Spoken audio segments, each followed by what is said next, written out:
in Russia, Tatarstan, terrorized the jam like troops in Tatarstan or whatever. That was Wu-Tang, that was Pakistan. Anyway, so we thought we'd just do a really quick vlog. We always say that. And it goes 45 minutes. Yeah. It's going to be really short. 25 minutes later. But, what's this right here? Oh, Ivan the Terrible built that. Oh, yeah? Yeah. Like, basically, he wanted to, legend has it, he wanted to marry some lady, and she's like, well, if you want to get with me, then you gotta have a job. No, she said, you want some honey, you gotta have money. She said, build me this a tower. He built the tower, and this is the original tower, and then she jumped off the top of it.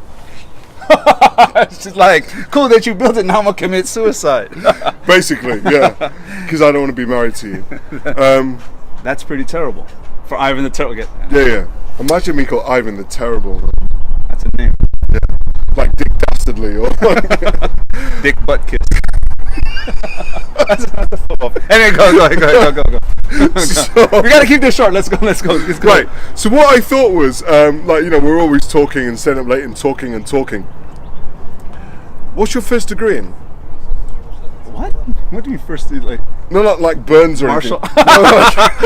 Oh, my first degree as a child. My uncle. Your university degree. Psychology. You don't say university, you say college, right? But we say college. We say school. Like okay. Okay. Yeah. But college, we say college. Okay, so like university. College. Everywhere in the world they say Union University. Only us Americans say college. Yeah. Okay. Anyway. So for me, it's university. So what's your first degree? Psychology. Yours. Chemistry. Okay. Did you have any minors? I don't mean like the kids. I mean like. Did you ever touch any minor? Touch any minor subjects? Go. That's sleep deprivation for you. Yeah. Right. Any other subjects non-related to psychology that you studied as part of your degree? Nah, just pretty much psychology. Because I even know my story was crazy. I was off to Sudan. Like I was gonna graduate. I got any just crazy degree because I wanted to finish. I wanted to finish in 3 years. My dad said slow down. I finished in 4 because I was off to Africa, and I wasn't really Erasmus. Like kind of European exchange program. No. I was trying to go to Sudan, and people don't want to go to Sudan, and I was trying to go there. That's a whole other story. But yes, I took psychology because it was an easy degree, something I liked. I wasn't trying to get a profession because I thought I was going to be living in Africa. But yeah, that's me. And yours was chemistry. Why? Oh, right. So I went to university actually to do physiology. Okay. Physiology, which is it's a life science basically. It's to do connect with the human body. And then when I was at university, I ended up switching and graduating in chemistry and having the life sciences as a kind of minor. You guys would call it a minor, right? So the degree was chemistry, but I had to do physics, I had to do biology, and I had to do biochemistry, pharmacology, genetics, botany, stuff like that. Okay. But why did I do it in the first place? Originally, I was actually wanting to go to med school, but then in the end, I had a kind of change of heart and the story in itself. But I thought, let me just do a science degree, a life sciences degree, and then maybe I'll revisit doing medicine. But in the end, I switched to chemistry because they had end of year final exams, and it was more conducive to me being in a rock band. Good life choice. And actually, and the other side was, I like maths, calculations, and I liked the laboratory practicals. Got it. I quite like messing around with chemicals, the fume cupboards, building these huge towers of things. So yeah, I liked it. Basically, I mean, so I changed my mind, but I liked. It's natural that you went into branding and marketing. It's completely natural. And when I went, when you go. But why do you ask? Like, what? I don't know where you're going with this. Because the thing is, right? So we both do business, or we work in what you call the field of business and management, right? Okay. We're on platforms like LinkedIn, which is a business platform. Okay. There aren't many academics that are like kind of non-business related on LinkedIn. We talk about business, we write about business, we speak about business. But we didn't study business at university. Was that because it wasn't? Oh, this is from our conversation. Okay, yeah. I got it. So is it because business wasn't important to you at that time? You had no concept, or did business degrees not carry as much social currency as a psychology degree? Like what was the thought process? Okay, so in my mind, like I told you, in my mind frame, I was actually going to go move to Africa and live in Africa. I had this very idealistic but everyone, right, 20, 21, 22, we're all idealists. So I was going to go live in Africa. So I just wanted a degree, like I said, to get out. I wasn't thinking about a profession anymore because I wanted to go just all the way deep into my studies of Islam and Arabic and just rectifying my spiritual state because it was in total shambles. Why didn't you do Arabic at university or like kind of history? I had it to go all the way in. Like when I do it all the way. So to answer your question, I wasn't thinking about going into business, making money. I had a certain mind state. And even if I wasn't, I still would have done psychology, and I already had my mind made up to do a PhD in psychology and go into industrial organizational psychology. I don't even know if that's a thing anymore. But I was going to go and do that. And business was never an option. It was not even like, why don't you do business management?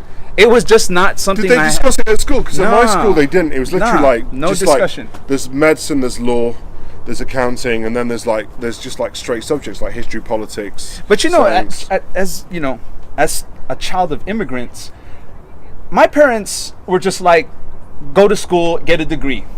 Okay. You figure it out because we're new to this country. Mine were like, be a doctor. Yeah, see, yours had at least some kind of direction. My parents were, all my love to them, but they just said, get a degree, do better than us. Yeah. Figure it out.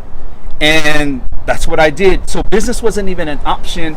I didn't even know about finance. I didn't know about, I didn't know you can get a job in finance. Yeah, I didn't know, accounting. I didn't know these things. It's like some students that I have, and they're like, they don't understand, what do you do if you work in business? Like, you go to work every day and you sit at That's a desk. exactly how I thought. I had the hustle in me. We were always getting money, but there's a difference between a hustler and a businessman. The hustler is always trying to make money every single way that he can. Like, ooh, seashells. Ooh, shoelaces. Oh, I got some extra pieces of wood. Oh, you got some tires. Like, that's a hustler. Yeah. And a businessman is someone who creates a system or who runs a system.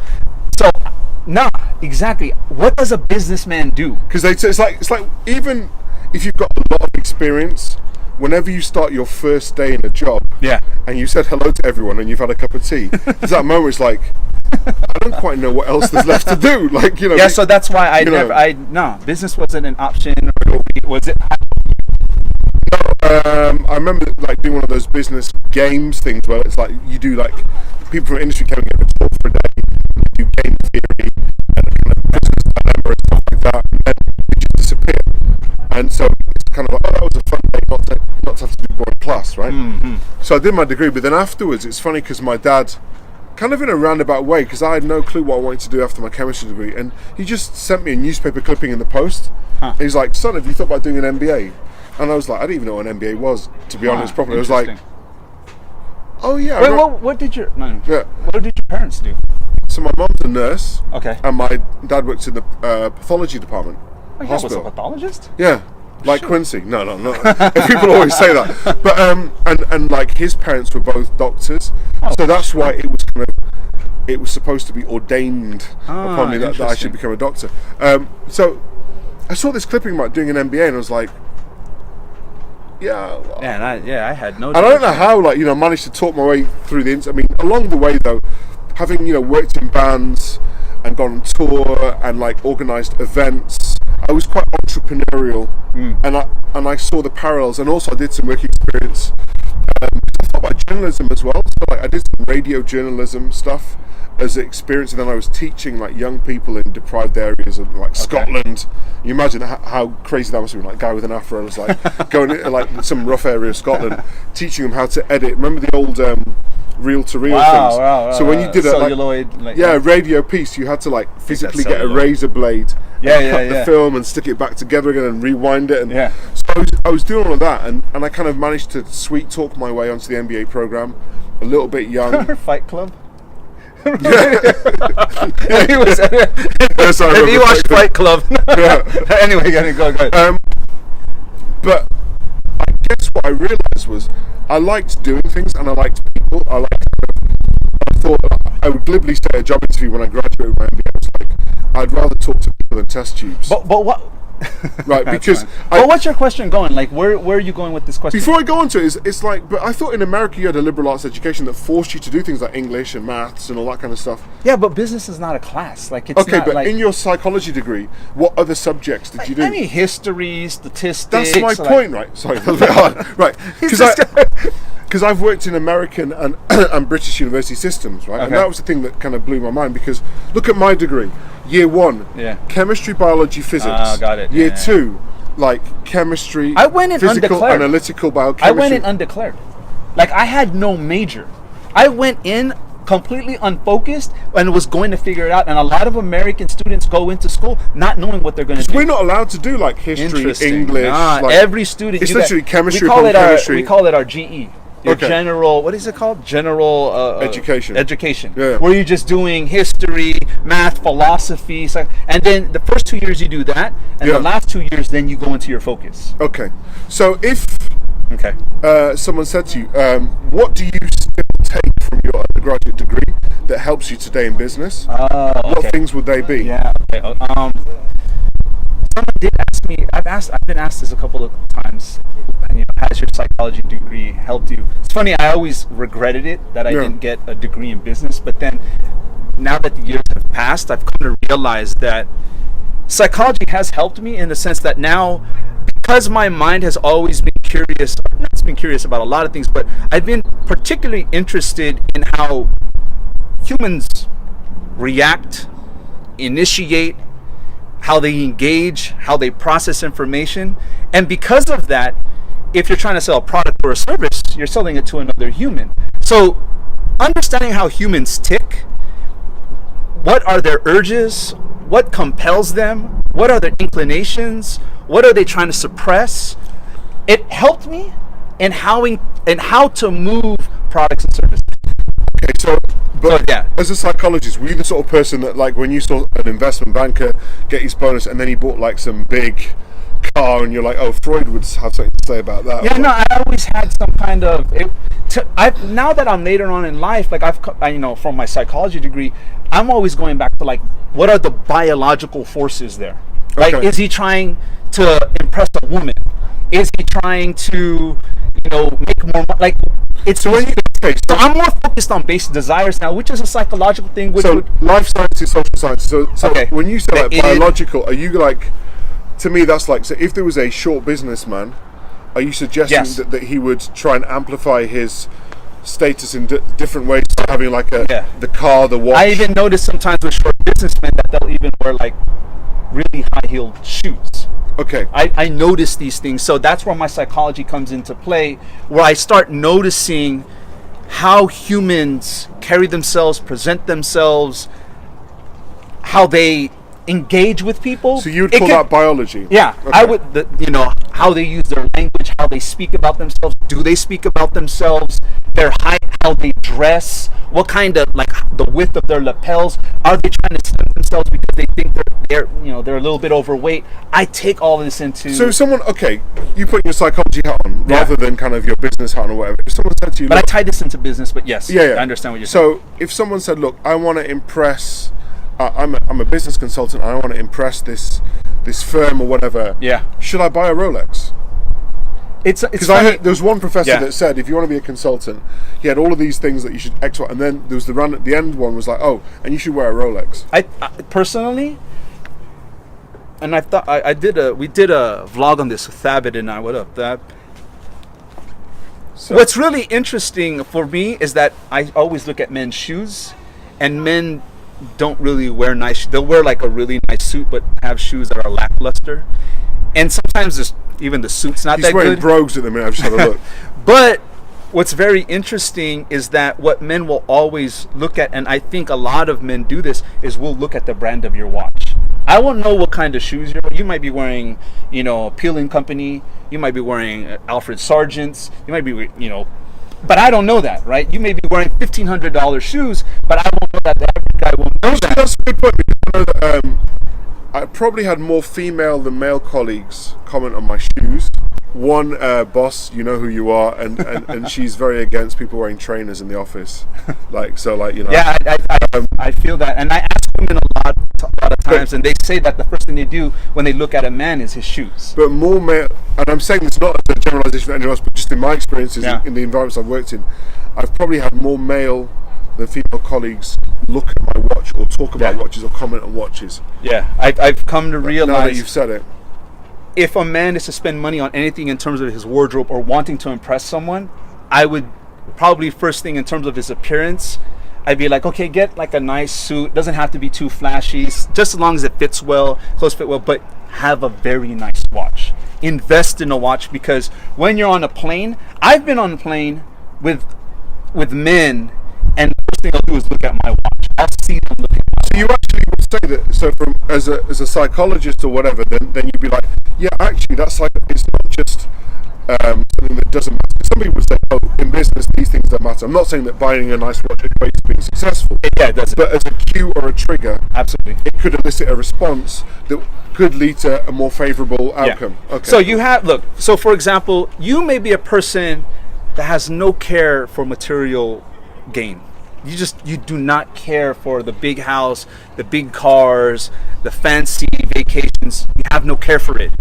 But when you see a man or a woman driving a Lamborghini, you must already think, I don't know what she does, but she's doing it right. Okay, so what about so it's that image, it's that perception is reality thing.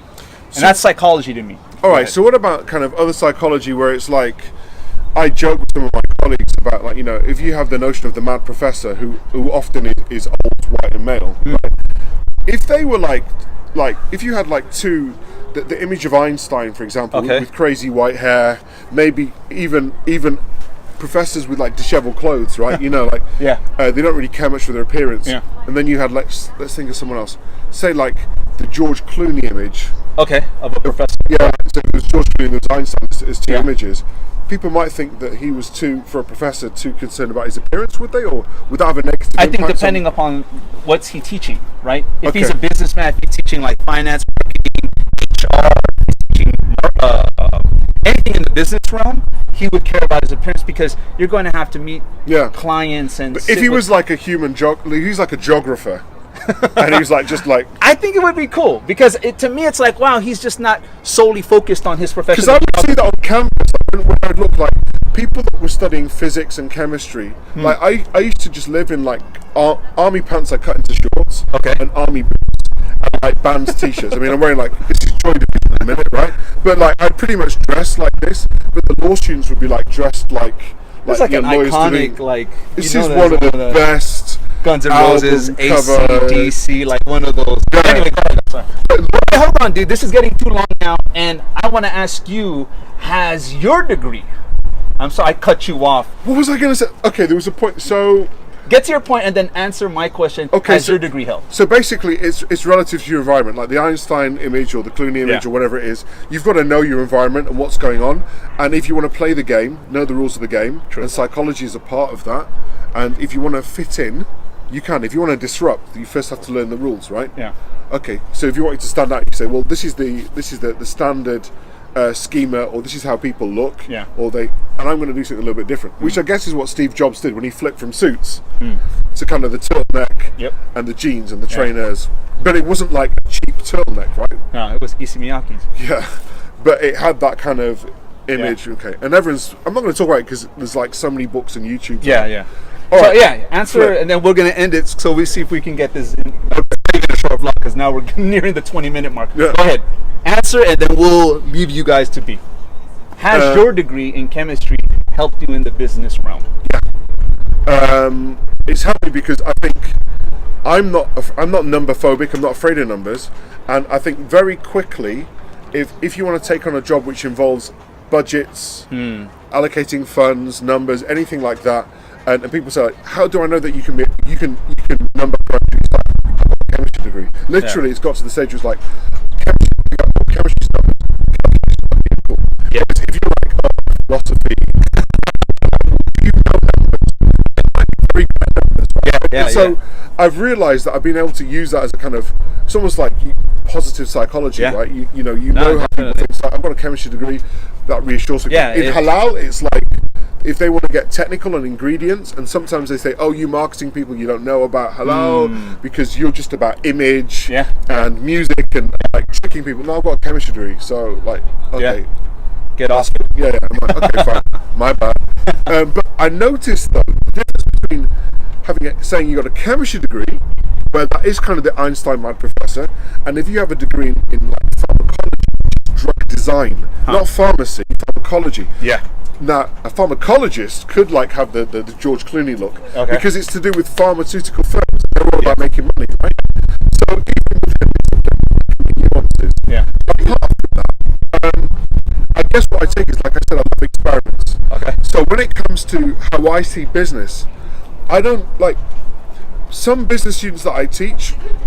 They create a business plan and then they think that's the job done. I'm going to then action the business plan. Whereas when you are a scientist, you're always experimenting and documenting and making notes, and you never write up until you're completely finished. Yeah. So it's actually retrospective, right? So you have like two kind of approaches to writing.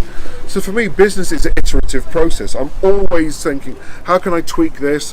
What's the temperature like? And taking measurements and different data points, because that those things can make an impact. So that's why, like, when I make a cup of tea, those things matter, like whether I put in the milk first or the milk last, and there are journal papers on it. Whereas other people, if you're not a scientist, you just think, I just make tea.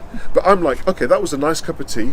How can I replicate that so that I can make a nice cup of tea every day of the week? And I will go into that kind of detail. That's such an American issue as well. No, it's tea. not. No. So, okay, here's like the last thing, and then probably we'll call it. Anyway, go ahead. It's like 20 minutes now. So a last question. So another question? Okay. Yeah, last question. I lecture undergraduates in business and management faculties, right? Okay. So one of the questions that I get asked is when I tell my story and you've told your story, people go, okay, great. So what are you saying, that I shouldn't study business as an undergrad? I should leave it to masters? Like, if someone asked you, should you do, I want to work in business, whether that's for a company or start their own business, but I don't know whether I should do an undergraduate in business or just do it later and do what you said. What would you recommend? What would I recommend? Yeah. It depends on the person. That's why I'm always very hesitant to give recommendations. That's what I say as well. But if I had to tell, I would just say, I would ask, are you good at numbers? If it's yes or no, it doesn't, if it's yes, like, okay, great, then you can probably go into finance or accounting, stats, these things that help in the realm of business, because if you're stats, you can become like a management consultant or something with one of these firms. But it helps to have a degree in business, but with myself, with yourself, it's proven that you don't need a degree. So it's not like you have to get a business degree. If you want to, you can. My point to emphasize would be this: whatever you do, just do it well. Yeah. And read. That's why, because you could have a degree in business and suck in business. But if you're a person that reads and just you just pour through, you just eat books. You're just like going through books all the time, and you're just consuming information, right? And you're gathering information, and you're taking from all these different arenas of life, and you can put it into business, because at the end of the day, you're dealing with humans, you're dealing with services and products. Everything can teach you. So no, I don't say you have to. I don't think you have to go into business. Right. There are lots of things that I'd say, but I'm just going to keep it really short. I would basically say, what type of thinker are you? So if you're a lateral thinker, then you could go to a seemingly unconnected business degree. Sorry, non-business degree, right? Yeah. Go and do philosophy, go and do political science, go and do history. If you are more practically orientated and you like a hands-on, I want to know how to do this now, how to market. I think that way. There's nothing wrong with that. I think that way, therefore I perform that way. Then do a business degree. I had a meeting with a restaurant where they have 20 restaurants now. They have franchisees, and there are two individuals from the oil and gas. Yeah. And I said, you guys are not native to the industry of food? They're like, nope, never cooked, don't know anything. But I said, you guys are oil and gas, you guys are smart guys. They started laughing, but we're not, so I'm like, well, you guys have 20 stores, and restaurant business is not very easy. So it's that smarts that you guys, and I just realized talking to them, though, it may have been probably their Achilles, maybe their management. that's why they wanted to meet with us, is because they haven't studied management. Yeah, and I think that's why I always say that if you're student to life, then everything can teach you. That's why I'm saying you don't have to. Anyway, we're gonna wrap it up now, so so we can let you guys go on about your day or evening or night. Thank you so much for tuning in. See you guys next time. Peace.